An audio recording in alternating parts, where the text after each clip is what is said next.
La humanidad ha visto cambiar a la tuberculosis, desde una enfermedad incurable hasta una enfermedad con un tratamiento curativo. Junto con el VIH y la malaria, la tuberculosis forma parte de las Big Three, tres enfermedades infecciosas de tremenda importancia para el ser humano. Y por eso esta miniserie del canal, las Big Three. Y la tuberculosis no forma parte de este grupo por casualidad. Está catalogada como la enfermedad infecciosa que más muertes causa en todo el mundo. Hoy hablaremos de la tuberculosis.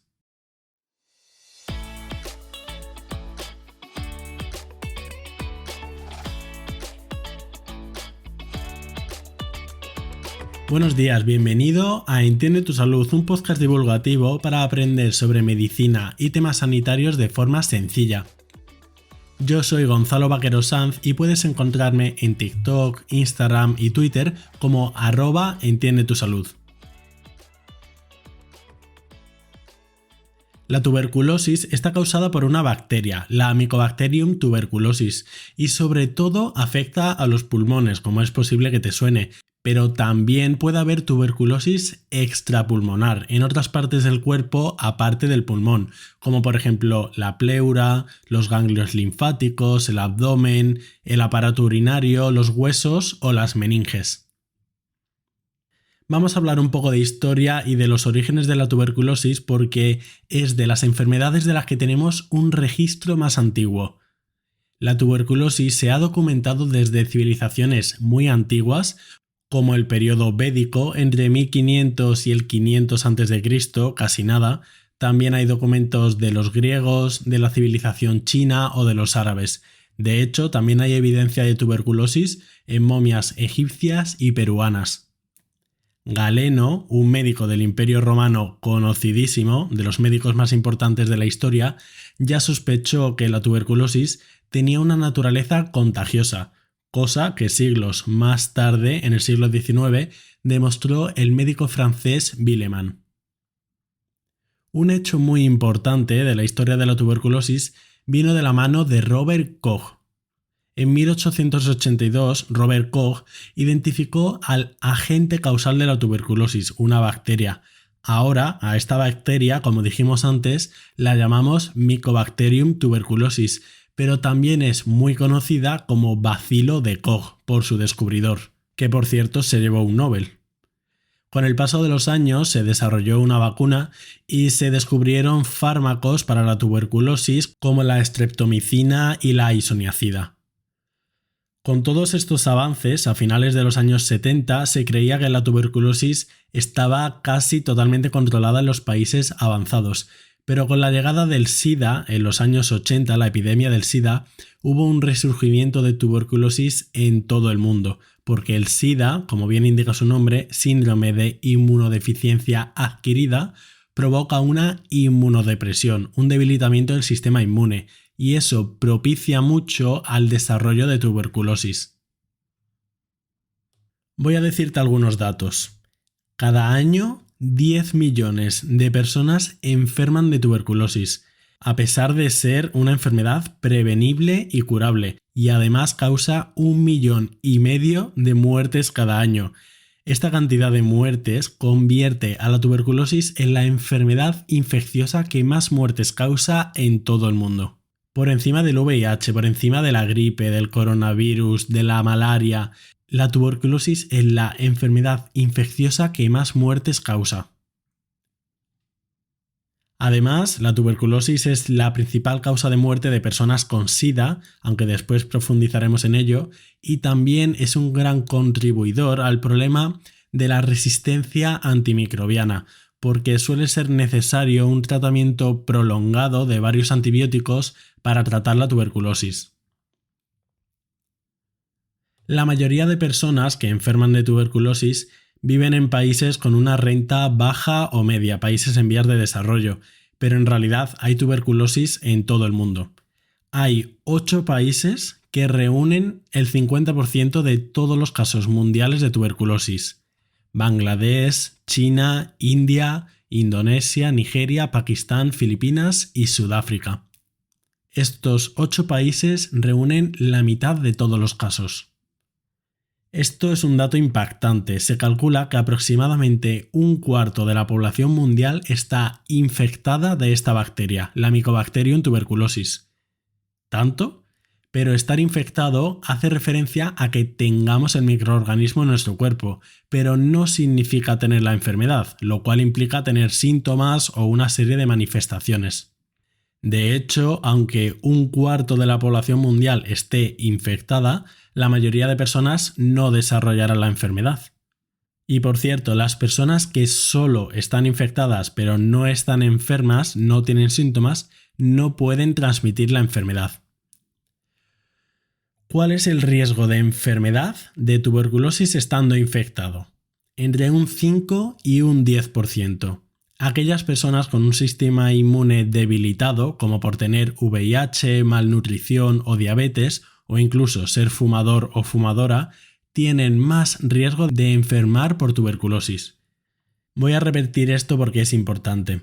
Un cuarto de la población mundial está infectada de tuberculosis, es decir, tiene la bacteria en su cuerpo. Y de este cuarto de la población mundial, que son unas 2.000 millones de personas, un 10% desarrollarán tuberculosis como enfermedad a lo largo de su vida.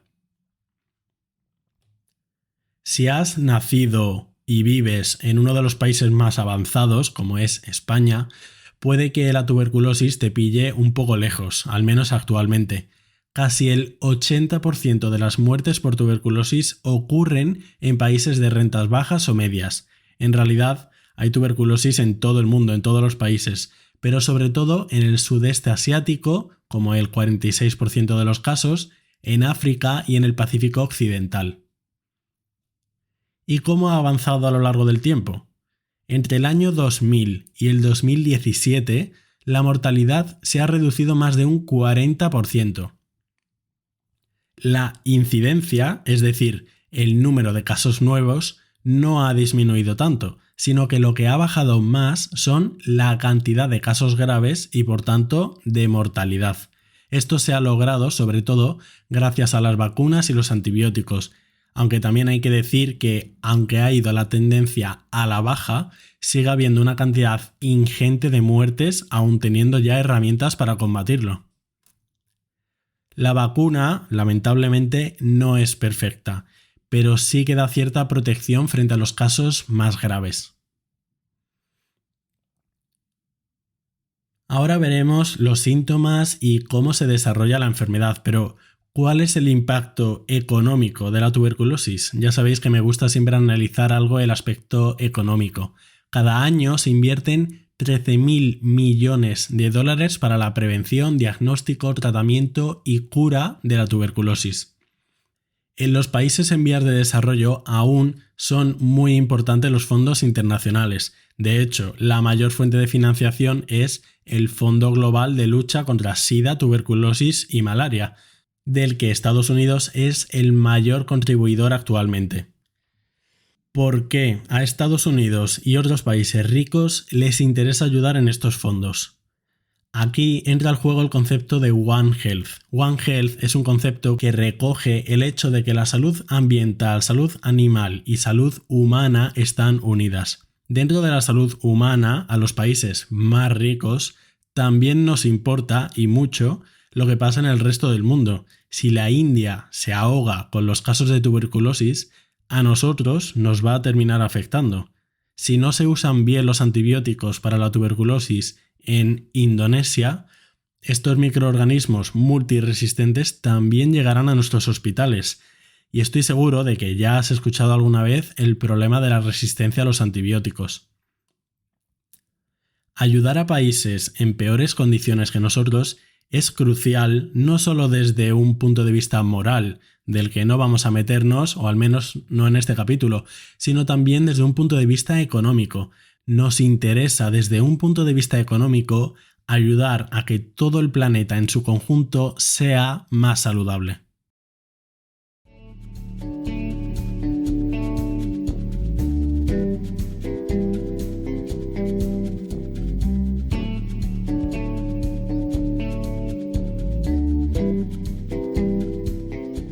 ¿Cómo se desarrolla la tuberculosis? ¿Cuál es su patogenia? Para desarrollar tuberculosis, lo primero que tiene que ocurrir es infectarnos de la bacteria, que ocurre por vía inhalada. Esto ocurre cuando inhalamos gotitas de secreciones respiratorias cuando alguien con tuberculosis tose o estornuda. Así entra la bacteria en nuestras vías respiratorias hasta nuestros alveolos pulmonares. En los alveolos, nuestras células del sistema inmune se comen a la bacteria. Esto podría parecer bueno, pero el caso de la tuberculosis es diferente porque este microorganismo tiene la capacidad de sobrevivir dentro de nuestras células defensivas y evitar que lo destruyan. Así se forman unas estructuras llamadas granulomas, en las que se encuentra esta bacteria y que puede estar durante años o incluso décadas. Por eso hay tanta gente que puede estar infectada pero no tener la enfermedad. Nuestro sistema inmune mantiene a raya al microorganismo en estos granulomas y entra en un estado de latencia, pero hay veces en los que se puede reactivar, como por ejemplo cuando se debilita nuestro sistema inmune. Cuando se reactivan estas bacterias se puede diseminar desde los pulmones hasta en realidad cualquier parte del cuerpo, por eso la tuberculosis puede haber no solo en los pulmones. Estas otras partes, fuera de los pulmones, lo más frecuente son los ganglios linfáticos. También es frecuente en la pleura, que es una capa que rodea a los pulmones, en distintas partes del abdomen o en los huesos, por ejemplo. Pero sin olvidar que lo más frecuente es que la enfermedad afecta a los pulmones. Por cierto, la mortalidad de tuberculosis es del 70% si está la enfermedad activa y si no se trata con ningún fármaco. Un 70% de mortalidad es muy alto. Cuando entramos en contacto con alguien que pueda infectarnos de tuberculosis, pueden pasar dos cosas si pasa el tiempo suficiente y cercanía con la persona para que nos infectemos.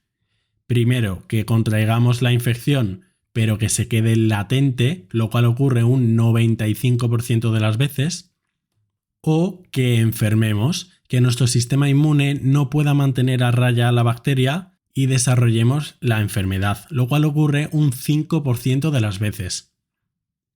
De todas formas, no siempre que se está en contacto con alguien que pueda infectarnos, nosotros tenemos por qué coger la infección, porque puede depender de la carga bacteriana, de la concentración del aire, de la duración del contacto o también de otros factores como la proximidad. Los síntomas de la tuberculosis, por tanto, pueden depender de la zona del cuerpo a la que afecte, porque hemos visto que puede afectar a todo el cuerpo. Los síntomas más frecuentes son la tos prolongada en el tiempo, el dolor de pecho, el cansancio y la fatiga, la pérdida de peso, la fiebre y sudores nocturnos, y también puede expulsarse sangre por la tos. Es verdad que los síntomas son bastante inespecíficos, pero cuando hay una tos que dura semanas o meses y algún otro síntoma como sudores nocturnos, siempre hay que pensar en tuberculosis como una de las opciones.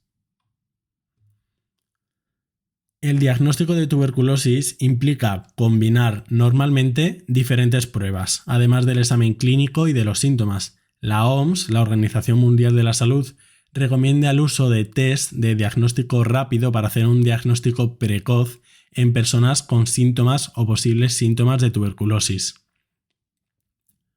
Hay una prueba muy conocida que es la prueba de la tuberculina. Esta es para detectar si alguien ha sido expuesto alguna vez a la bacteria de la tuberculosis. Se inyecta una pequeña cantidad de líquido en el antebrazo y se evalúa a las 2 o 3 días. Esta prueba también se llama Mantux. No es perfecta, pero sí es muy barata y está bastante extendida. También es muy frecuente hacer una radiografía de tórax como prueba complementaria y normalmente pruebas de laboratorio de esputo, orina o sangre. ¿Cómo se trata la tuberculosis? El tratamiento de la tuberculosis es bastante complejo porque implica no solo la combinación de diferentes antimicrobianos, sino también su administración durante un periodo prolongado de tiempo. Típicamente el tratamiento tiene distintas fases. Se suele empezar con la administración de 4 medicamentos durante 2 meses, que normalmente son isoniazida, rifampicina, piracinamida y etambutol, y después 4 meses de rifampicina e isoniazida, es decir, 6 meses en total, tomándote antibióticos todos los días. Incluso para algunas personas, como aquellas con SIDA, el tratamiento puede ser más prolongado, como de 9 meses. Además, cada vez hay más cepas de Mycobacterium resistentes a los antimicrobianos y es frecuente el usar fármacos de segunda línea o tratamientos más prolongados, y esta pauta también puede variar según distintas circunstancias. A veces también se trata la infección, no solo la enfermedad de tuberculosis, es decir, el tener el microorganismo latente pero no tener síntomas. Y también se pueden dar alguno de estos fármacos como tratamiento preventivo a personas que han estado en contacto con alguien que pudiera haberles infectado. El tema de la resistencia a los antimicrobianos es tremendo y en la tuberculosis cada vez tiene más importancia porque, como decíamos al principio del episodio, es la infección que más muertes causa en todo el mundo y es muy prevalente. Además afecta mucho más a países menos desarrollados y necesita usar distintos fármacos durante mucho tiempo, durante meses, como hemos visto. Vamos, que se dan muchas condiciones para favorecer la aparición de bacterias multiresistentes. Esto, además, se puede ver favorecido por usar de forma inapropiada y/o excesiva los antibióticos, porque sean de mala calidad, porque los pacientes no sigan adecuadamente el tratamiento y lo abandonen de forma prematura, pero en general el problema de la resistencia a los antibióticos es un problema complejo, multifactorial, con muchas patas, que si te interesa saber más a fondo puedes escuchar el episodio número 58, que te recomiendo mucho, en el que hablo con José Ramos sobre todo este problema de la resistencia antimicrobiana. Vamos a terminar dando algunos apuntes sobre tuberculosis y VIH, porque son dos entidades con muchísima relación y que además ambas pertenecen a las Big Three de enfermedades de esta miniserie del canal. Más de la mitad de los pacientes infectados de VIH, que es el virus causante del SIDA, perdón por no haberlo aclarado antes, más de la mitad también tienen tuberculosis. Antes comentamos que la bacteria de la tuberculosis puede quedarse durante años o incluso décadas latente y que podía reactivarse ante una bajada de las defensas. Pues el principal factor de riesgo para que esta tuberculosis se reactive es el VIH. El VIH, virus de la inmunodeficiencia humana, es un virus que ataca a nuestros linfocitos T, sobre todo, y debilita al sistema inmune, lo que si no se trata termina produciendo SIDA, que es un síndrome complejo caracterizado por la aparición de distintas enfermedades oportunistas, que significa que aparece cuando hay una disminución del sistema inmune. Y una de estas infecciones oportunistas es la tuberculosis. Y hasta aquí el episodio sobre esta enfermedad tan relevante, la tuberculosis. Este es el segundo capítulo de la serie del canal Las Big Three, en el que hablamos de malaria, tuberculosis y VIH. Son 3 capítulos independientes, pero que te recomiendo escuchar todos ellos para tener una visión mucho más amplia. Para no perderte los siguientes, puedes darle a seguir al canal donde escuches podcast y a mí puedes encontrarme y leerme por TikTok, Instagram y Twitter como @entiendetusalud. Si quieres, puedes ayudarme y dejar una valoración positiva de 5 estrellas en la plataforma donde suelas escucharlo y recomendárselo a tus amigos si te ha gustado. Muchas gracias y hasta otra.